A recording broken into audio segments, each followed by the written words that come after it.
Paano maghanap ng top selling products sa Alibaba? Step 1. Pumunta sa Shopee.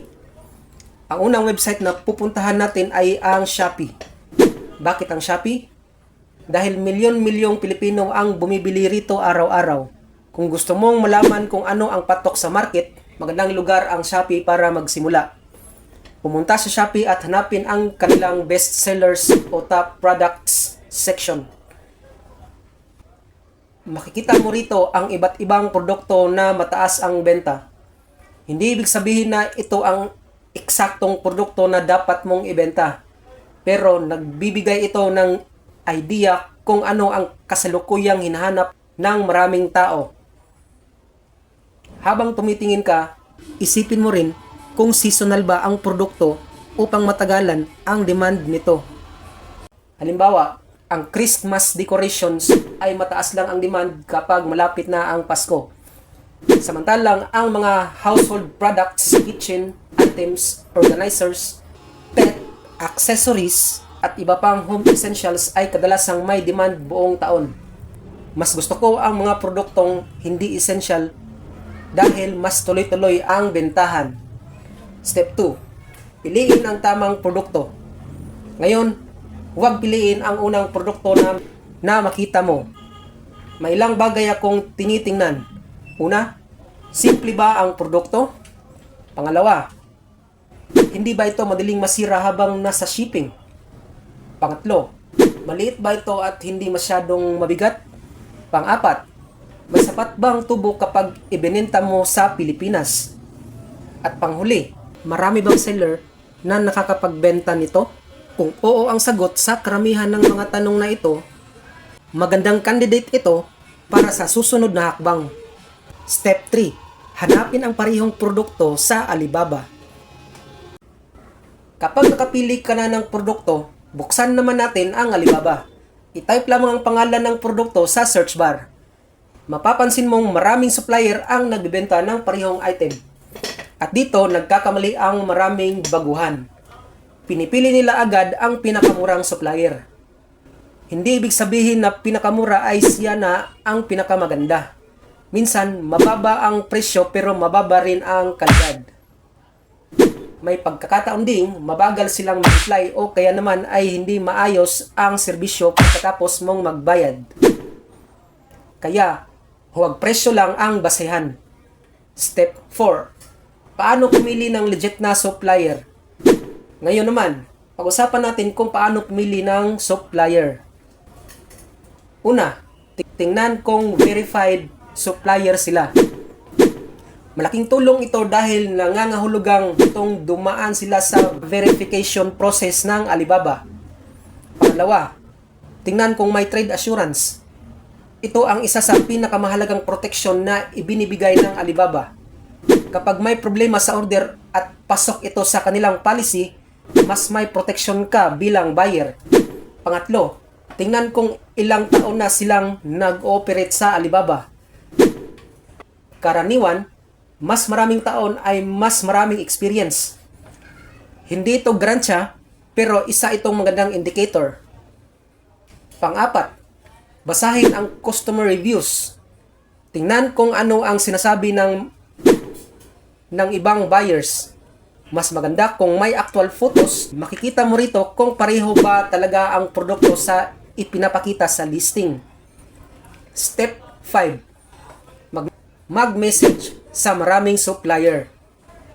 Isa pa sa mga pinakamalaking pagkakamali ng mga baguhan ay isang supplier lang ang kinakausap. Huwag mong gawin iyon. Mas maganda kung mag-message ka sa 5 hanggang 10 supplier. Pare-pareho mong itanong ang mga sumusunod. Ano ang presyo? Ano ang minimum order quantity? Magkano ang shipping? Gaano katagal ang production? May available bang sample? Pwede bang lagyan ng sariling logo? Ano ang packaging? Kapag pare-pareho ang tanong mo sa lahat ng supplier, mas madali mong maikukumpara ang kanilang mga sagot.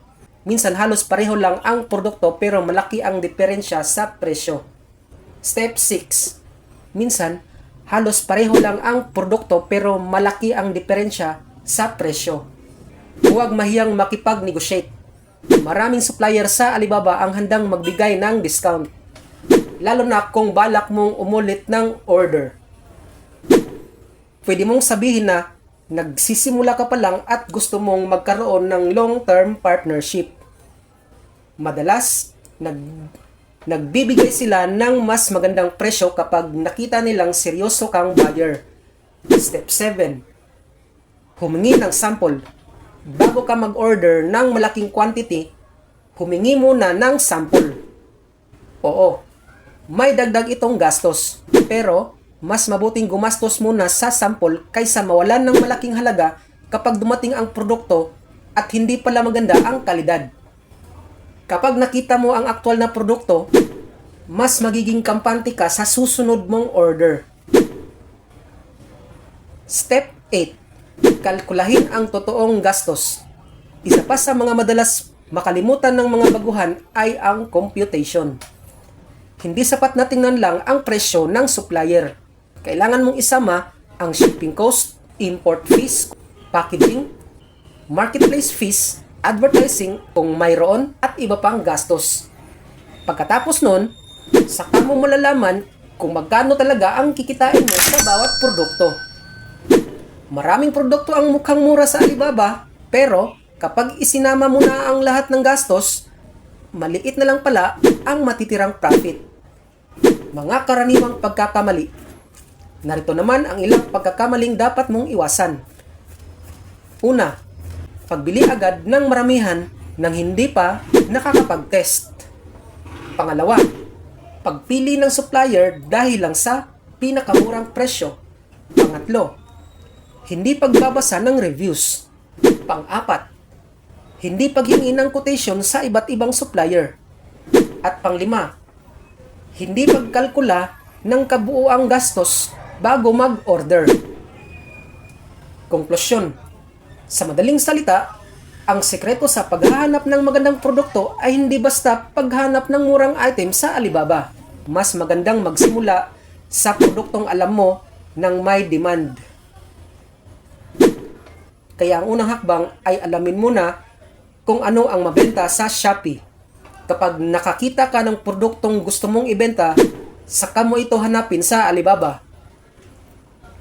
Pagkatapos, ikumpara mo ang maraming supplier, suriin ang kanilang verification, reviews, presyo, at serbisyo bago gumawa ng desisyon.